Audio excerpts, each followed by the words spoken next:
नमस्कार दोस्तों, मैं सत्यम मिश्रा आप सभी का अपने YouTube चैनल टीसी लर्नर्स में स्वागत और अभिनंदन करता हूं। दोस्तों आज मैं सीटेट पेपर फर्स्ट का एनालिसिस लेके आया हूं। दोस्तों आज 24 जनवरी था दोस्तों, और फर्स्ट शिफ्ट का पेपर खत्म हो चुका है। ठीक है, उसी के बारे में दोस्तों मैं एनालिसिस लेके आया हूं, जो कि दोस्तों हमको बच्चों से जो भी जानकारी प्राप्त होती है कि किस टाइप का प्रश्न पूछा गया दोस्तों एग्जाम में। और ये दोस्तों कल भी ऐसा हो सकता है दोस्तों कि आगे के शिफ्ट में आपके लिए फ़ायदेमंद साबित हो सकता है, कि जिनका पेपर कल या परसों है दोस्तों, ठीक है, उनके लिए फ़ायदेमंद साबित हो सकता है। क्योंकि काफ़ी क्वेश्चंस ऐसे हैं दोस्तों जो कि आज नहीं तो देखिए दोस्तों, आज वाला पेपर दोस्तों परसों के पेपर में रिपीट हो सकता है, इसलिए एनालिसिस जो है वो फ़ायदेमंद होता है। एनालिसिस दोस्तों ज़रूर देखना चाहिए। चलिए एनालिसिस करते हैं आज का पेपर, ओवरऑल पेपर आज का कैसा रहा। ठीक है दोस्तों, चलिए स्टार्ट करते हैं कि आज ईवीएस में दोस्तों क्या पूछा गया था। आज ईवीएस में दोस्तों आपको बता दें कि काफ़ी क्वेश्चन ऐसे थे जो कि रिपीटेड थे, पहले भी पूछे गए थे और आज भी रिपीट किया गया था। चलिए देख लेते हैं कौन कौन से टॉपिक से आज प्रश्न पूछा गया था।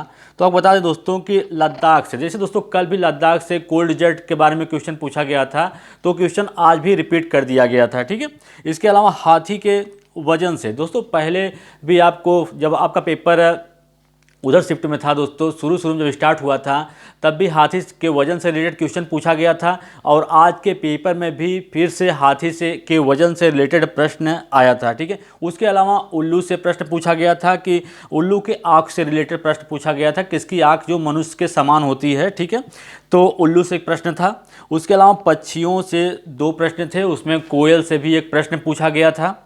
इसके अलावा पियाजे के स्टेज से दोस्तों, पियाजे के स्टेज से एक प्रश्न है, उनके जो प्री स्टेज है दोस्तों उससे एक प्रश्न आज के एग्जाम में था दोस्तों ईवीएस के पेपर में। उसके अलावा आरटीई एक्ट जो है दोस्तों 2009, उससे भी एक प्रश्न देखने के लिए मिला था। और प्याज होते दोस्तों जो खाने वाले होते, उसके छिलके या उसके पत्ती से रिलेटेड प्रश्न आया था आज के पेपर में। तो ओवरऑल दोस्तों आपको बता दें कि ईवीएस जो था आपका अच्छा था, क्योंकि पेडोलॉजी जो था इसका सरल आया था। सिर्फ 3-4 क्वेश्चन ऐसे थे दोस्तों जो नए आए थे। ठीक है, उनके बाद दोस्तों मैं एक मेमोरी बेस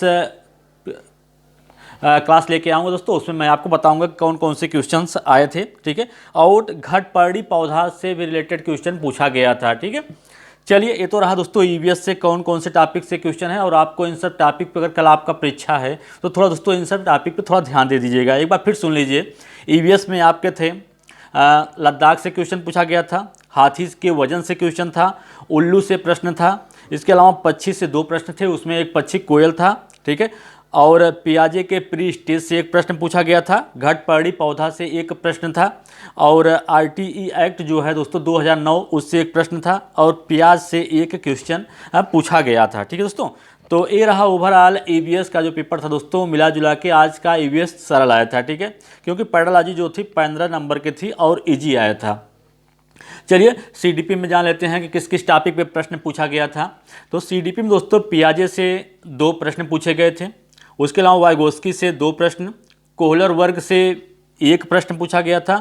एनसीएफ 2005 से दोस्तों पूरा ओवरऑल पूरा पेपर मिला के 5 प्रश्न पूछे गए थे। ठीक है, और स्टीफन क्रेसन का जो I+1 का सिद्धांत है दोस्तों, उससे 1 प्रश्न पूछा गया था। क्रांतिकारी की अवधारणा अधिगम में दोस्तों एक क्वेश्चन पूछा गया था। हाँ, अधिगम से 1 प्रश्न था, और सभी क्वेश्चन दोस्तों इसके बाद जो भी बचे थे सब पेडोलॉजी से प्रश्न पूछे गए थे। ठीक है, इसके अलावा चलिए जान लेते हैं कि मैथ में किस टाइप से क्वेश्चन थे और किस किस टॉपिक पे पूछा गया था।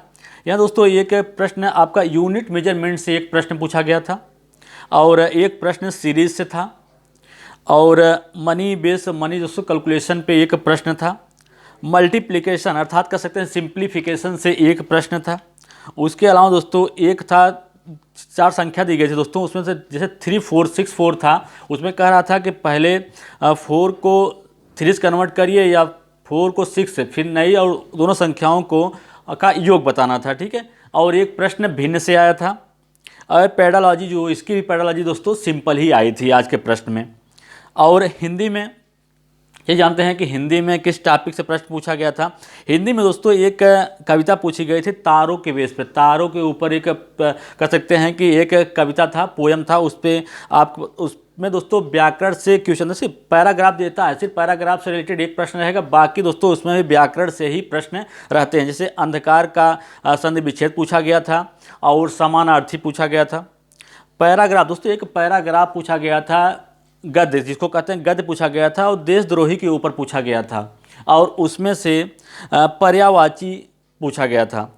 और निपुण भारत दोस्तों आपको बता दें कि शुरू से अंत तक अभी तक उससे हर एक पेपर में बता दें कि आपसे 1-2 क्वेश्चन हर पेपर में पूछा जा रहा है निपुण भारत से। तो निपुण भारत दोस्तों बहुत ज़्यादा इंपॉर्टेंट है, क्योंकि आज के पेपर में भी निपुण भारत से प्रश्न देखने के लिए मिला था।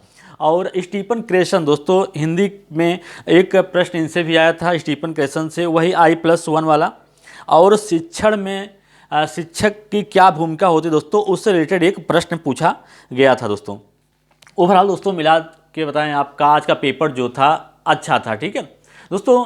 एनालिसिस इसीलिए किया जाता है ताकि जिन भाई बहनों दोस्तों का पेपर आगे के शिफ्ट में है, उनको जानकारी पता चल जाए कि किस टाइप का पेपर आ रहा है, पेपर में काफ़ी बदलाव तो नहीं हुआ है दोस्तों। मिला जुला के आपको बता दें कि सब पेपर जो भी अभी तक होता आ रहा है सब मिलता जुलता आ रहा है, ठीक है। किसी पेपर में दोस्तों संस्कृत हार्ड कर दे रहा है, तो किसी में EVS, किसी में मैथ्स। दोस्तों जो सीटेट है दोस्तों वो बैलेंस करने की कोशिश करता है कि ताकि उनको नॉर्मलाइजेशन न करना पड़े। इस कारण से वो ऐसा करते हैं कि कभी आपका मैथ टफ देंगे तो कभी संस्कृत, ठीक है।